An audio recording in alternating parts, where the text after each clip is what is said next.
आज आपके सामने फिर से एक जरूरी टॉपिक जो मैं हर बार हर वीडियो में कहता हूं, और उससे पहले thanks to watch my all videos and including this.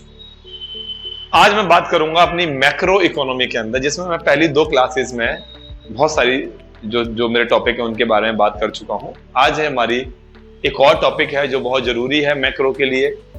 तो आज हम बात करेंगे फैक्टर इनकम और ट्रांसफर इनकम।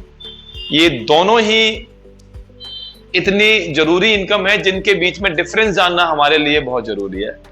देखो, फैक्टर इनकम अगर मैं मोटा मोटा तौर पर बता देते हैं, वो इनकम या उन लोगों को दी गई इनकम या उन फैक्टर्स को दी गई इनकम जो प्रोडक्शन प्रोसेस में अपना योगदान देते हैं, जैसे लैंड, लेबर, कैपिटल और एंटरप्रेन्योर।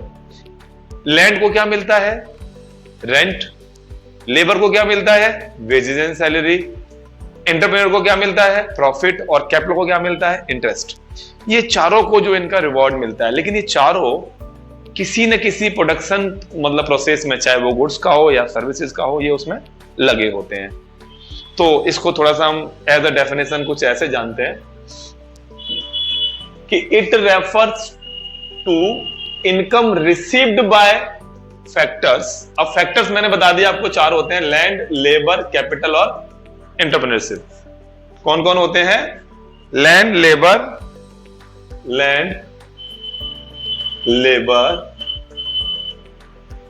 Capital and entrepreneur. अब लैंड को तो रेंट मिल जाता है, लेबर को वेजेस एंड सैलरी मिल जाती है, कैपिटल को इंटरेस्ट मिल जाता है और एंटरप्रेन्योर को प्रॉफिट मिल जाता है। तो एक्चुअली जो ये मेरे पास चारों चीजें मिली, rent, wages and salary, interest and profit, ये चारों किसको मिल रही हैं? फैक्टर्स को। और फैक्टर्स कौन कौन है हमारे? लैंड, लेबर, कैपिटल और एंटरप्रेन्योरशिप। लैंड, लेबर, कैपिटल और एंटरप्रेन्योरशिप। देखिए इसको उठा के,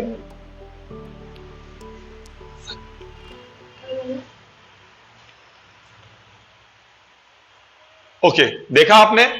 तो it refers to income.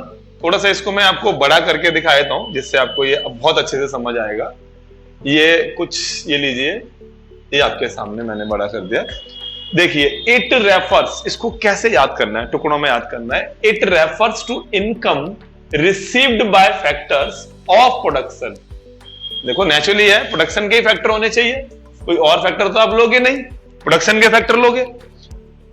For rendering factor services, यानी अपनी सर्विसेज देने के लिए in the production process of goods and services. आप ये इसमें एक्स्ट्रा लगा सकते हैं, यानी जो प्रोडक्शन प्रोसेस है उसके अंदर जो फैक्टर्स हैं वो अपना योगदान देते हैं और उसके बदले उन्हें इनकम मिलती है। यानी यहां पर 2 वे हुआ, एक तरफ से हमने सर्विस दी तो दूसरी तरफ से हमने फैक्टर इनकम ली, यानी ये 1 वे नहीं है। ओके, चलिए, ये तो रही हमारी फैक्टर इनकम की बात।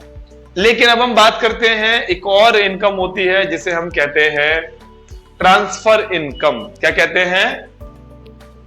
उसे हम कहते हैं ट्रांसफर इनकम। अब ये ट्रांसफर इनकम क्या होती है उसके बारे में भी हम बात करते हैं। तो ये लीजिए, पहले हम ट्रांसफर इनकम के बारे में बात कर लेते हैं।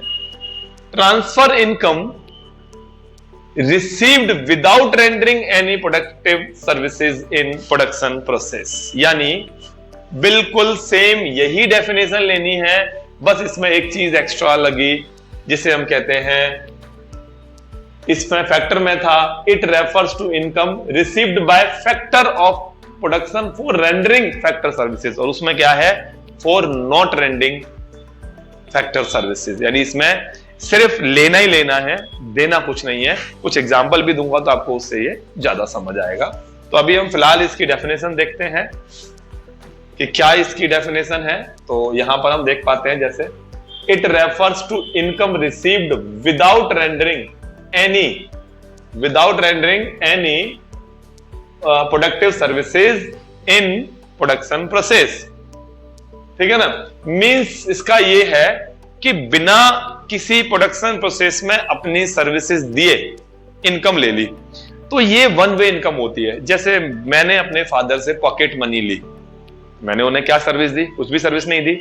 इसी तरीके से मान लिए एक हमें स्कॉलरशिप मिली, या हमें अनएम्प्लॉयमेंट अलाउंसेस मिले, या हमें मान लो स्कॉलरशिप जो मैंने अभी आपको बोली दी।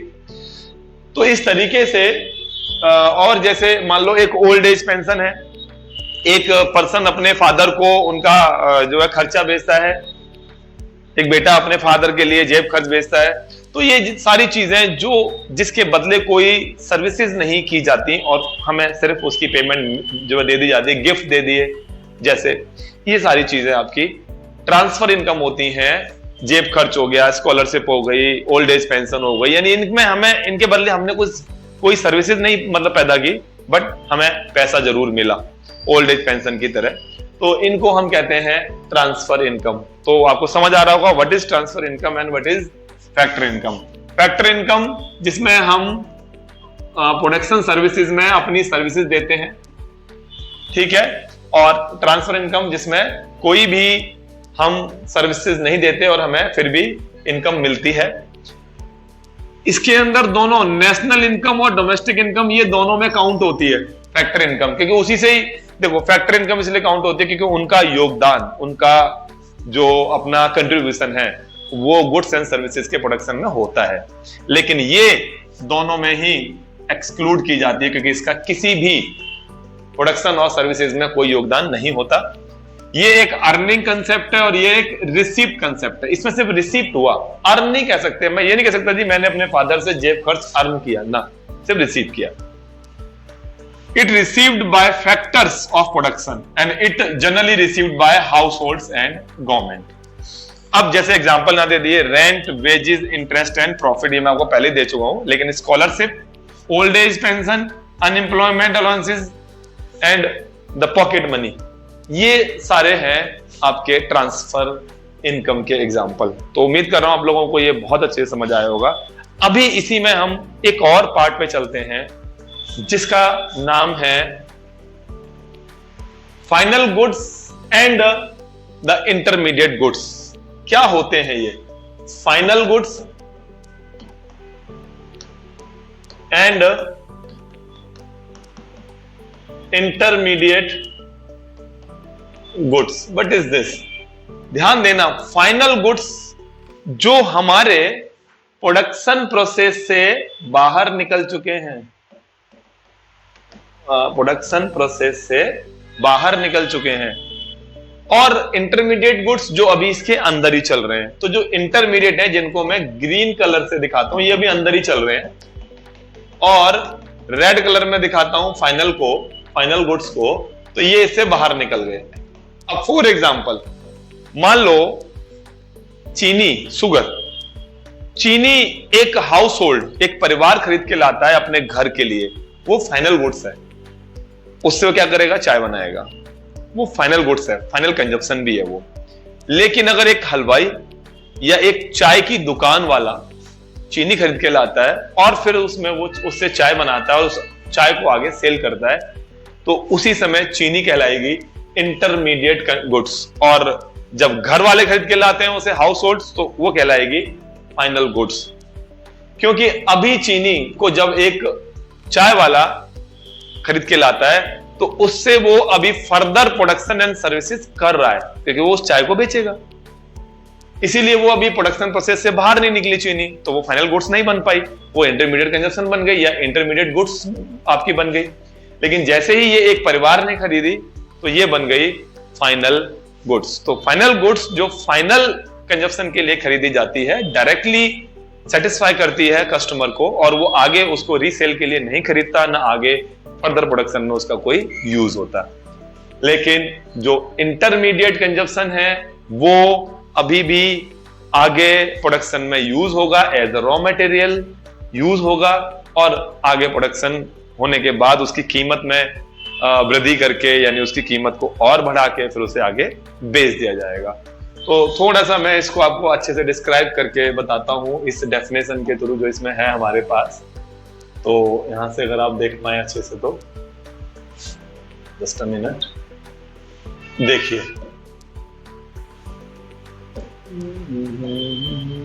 थोड़ा सा साफ दिखे इसकी कोशिश कर रहा हूं मैं।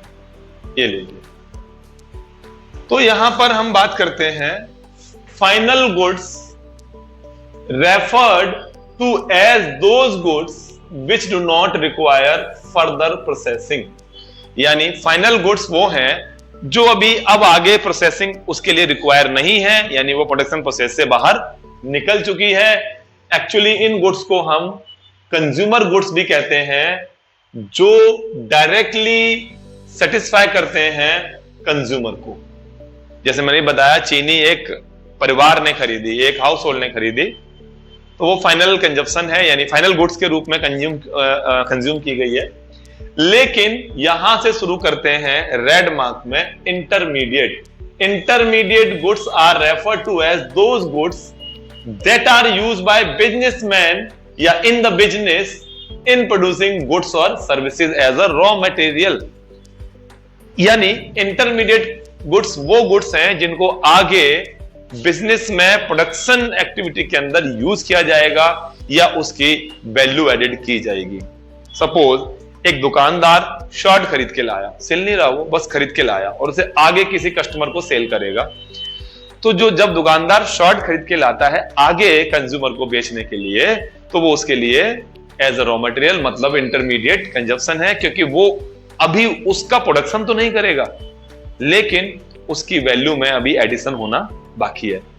वैल्यू ऐड करेगा, उसे महंगा करके आगे बेच देगा। सर्विसेज तो दे रहा है ना वो एक्चुअली। तो सिर्फ जो प्रोडक्शन है वो गुड्स का ही नहीं होता, सर्विसेज का भी होता है। कंज्यूमर तक लाने के लिए जो बीच का माध्यम है वो कौन है? दुकानदार। तो उस समय तक भी जो आपकी चीजें हैं वो जब तक फाइनल जो कंज्यूमर के पास नहीं पहुंच जाती, वो फाइनल गुड्स नहीं बन पाती, वो इंटरमीडिएट ही रहती हैं। ध्यान रखना, इंटरमीडिएट गुड्स के अंदर दो चीजें ऐड होती हैं, या तो वो प्रोडक्शन में यूज होती है या उसकी वैल्यू में एडिशन होता है। ये बात हमेशा ध्यान रखना। तो final goods and intermediate goods आपको समझ आई होंगी, मैं उम्मीद कर रहा हूं। इनके बीच में कुछ डिफरेंसेस होते हैं जो मैं उसके थ्रू आपको अच्छे से और समझा देता हूं कि final goods are those goods which are used by the consumer for final use. समझ आ गई होंगी। And intermediate goods are those goods which are not ready for final consumption and are used as a raw material for further production. अभी जैसे बताया आपको, these goods are not meant for sale, but ये cell के लिए, resold के लिए होती हैं। जैसे हमने एग्जांपल दिया, sugar salt purchase by consumer for final consumption. लेकिन अगर यही sugar salt purchase by the हम कह सकते हैं हलवाई ने खरीदा या किसी ऐसे व्यक्ति ने खरीदा जो आगे इनका यूज करके और उस सामान को आगे सेल करेगा। जैसे किसी मतलब ढाबे वाले ने लिया चीनी और नमक, तो वो आगे क्या करेगा? उसको यूज करेगा, यूज करने के बाद अब उसको आगे सेल करेगा, रीसेल करेगा। तो ये सारी चीजें इसके अंदर आती हैं। तो उम्मीद कर रहा हूं बच्चों आपको दोनों टॉपिक समझ आए होंगे अच्छे से।